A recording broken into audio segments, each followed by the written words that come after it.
Yo, c'est Flub, je reviens tout juste du pop-up QLF de PNL qui se déroulait aujourd'hui à Paris. J'ai pu avoir du coup des images de l'intérieur, des produits, voir un peu l'ambiance, comment ça se passait, et du coup j'en fais une vidéo pour vous partager tout ça.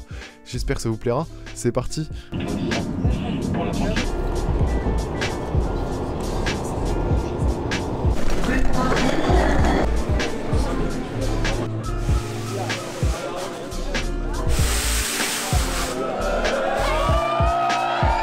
Je suis arrivé sur l'événement aux alentours de 10h, donc l'événement allait commencer, et ce qui avait d'intéressant c'était de voir la file d'attente qu'il y avait, c'était énorme, ça faisait du coup toute la rue entière, plus une rue derrière, et ça se passait hyper bien, pas du tout de galère, vraiment une bonne ambiance, etc. Il y avait même un commerce qui était dans la rue, qui faisait pas du tout partie de l'événement, mais qui partageait du coup de la musique de PNL, et du coup on l'entendait dans la file d'attente, etc. Et ça c'était vachement cool, ça mettait du coup de l'ambiance, et ça mettait un peu de la bonne humeur. Aux alentours de 10h, quand le magasin du coup s'apprêtait à ouvrir, et ils ont commencé à enlever les films plastiques qui cachaient du coup la boutique, et ce qui était assez intéressant, c'est qu'on pouvait pas voir la boutique de l'extérieur. Il y avait du coup des grandes plaques en fer avec le logo QLF et du coup le nom que la famille pour le pop-up et pour l'événement.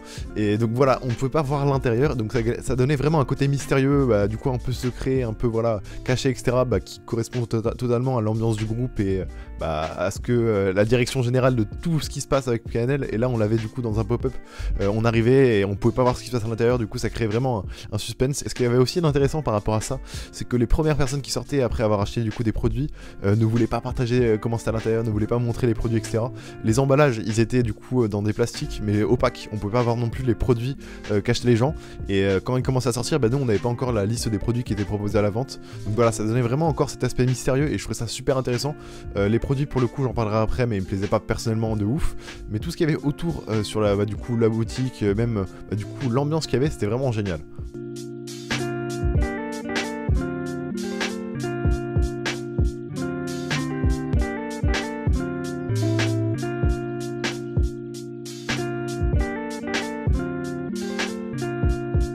Pour revenir par rapport à ce côté mystérieux, ce qui avait d'assez intéressant, c'est qu'il y a plusieurs personnes en sortant du magasin, en tout cas de la boutique, qui nous ont dit que voilà, on leur a donné des consignes comme quoi il ne fallait pas parler, il fallait pas communiquer, il fallait pas dire ce qu'il y avait dans le magasin, pour garder du coup ce truc un peu secret, ce mystère, et c'était vraiment intéressant. Et du coup au début je me posais la question s'il y avait cette consigne de pas parler et de partir rapidement du magasin, et certains ont confirmé ça, donc c'était voilà, assez intéressant, vraiment les consignes et tout, enfin je trouve ça fou, c'était vraiment cool. Par rapport aux produits qu'il y avait en vente, il y avait une casquette, un sac, deux ensembles, un pull, un t-shirt, et c'était des produits assez minimalistes, alors qu'ils plaisaient pas à tout le monde. Personnellement ça me plaisait pas de fou, c'est-à-dire que si j'avais eu l'opportunité d'en acheter, j'aurais pas acheté. Et bien que j'ai aimé l'événement, mais pas au point d'acheter un produit.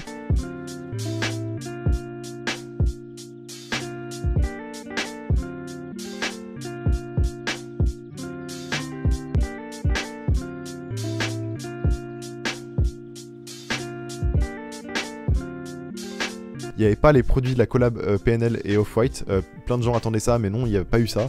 Il y avait voilà, vraiment que du coup leurs produits à eux, que la famille QLF, leur drop 1, c'était ça. Pour revenir encore une fois sur les produits, ce qu'il y avait d'intéressant, c'est que c'était pas des produits genre Gildan ou des bases vierges. Ils avaient fait eux-mêmes du coup, j'imagine, les coupes des t-shirts, des vêtements, etc. Et ça se voyait, ce qui fait que certains produits avaient une coupe assez serrée, assez slim, etc. Et d'autres plus normales. Personnellement, du coup, ça m'a pas trop plu parce que c'est pas les produits que je porte pas des choses très serrées, mais j'imagine que certaines personnes, ou en tout cas les gens qui ont acheté, ça leur plaisait, ça leur convenait.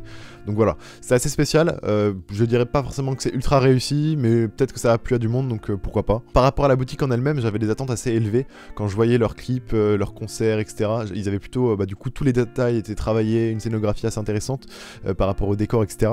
Et pour le coup, la boutique c'était assez minimaliste, c'était assez cru, un peu industriel, etc. Pour le coup, c'était cool, mais pas non plus incroyable. Voilà, je m'attendais un peu à mieux. Ça restait quand même vachement sympa, mais voilà, c'était pas incroyable.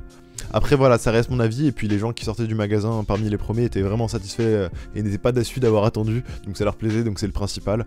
Voilà, pour le coup peut-être que s'ils refont des collections, etc., ils vont reproposer des événements, et ce sera peut-être encore mieux, encore plus grand, je ne sais pas, on verra bien ce que nous réserve la suite. Alors globalement, qu'est-ce qu'on pourra retenir de l'événement? Je dirais que c'est une réussite. Quand on voit la queue qu'il y avait, les gens qui rentraient et leurs réactions en sortant, etc., c'était une réussite, les gens étaient satisfaits, donc ça c'est super cool, les produits se vendaient, etc., donc encore une fois c'est une réussite sur le coup. Après voilà, par rapport aux produits en tant que tel, du coup pas mal de gens ont été déçus, en tout cas surtout sur les réseaux sociaux.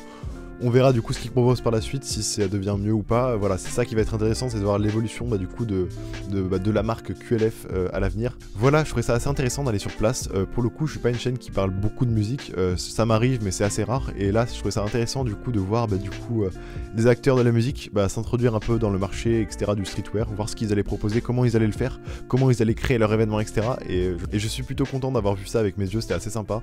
J'espère du coup que les prochains événements se passeront bien et que ça sera encore mieux, pourquoi pas. Et du coup, si vous venez de me découvrir avec cette vidéo, je vous invite vraiment à vous abonner. Je parle de streetwear, de marques, etc., d'événements, tout ce qui me plaît, du coup je le partage en vidéo. Donc si ça te plaît, n'hésite pas à rejoindre la chaîne YouTube avec plaisir. Et n'hésite pas à me partager ce que tu as pensé de l'événement et de ma vidéo dans les commentaires, on en parlera avec plaisir. Et nous on se retrouve du coup dimanche prochain pour une nouvelle vidéo.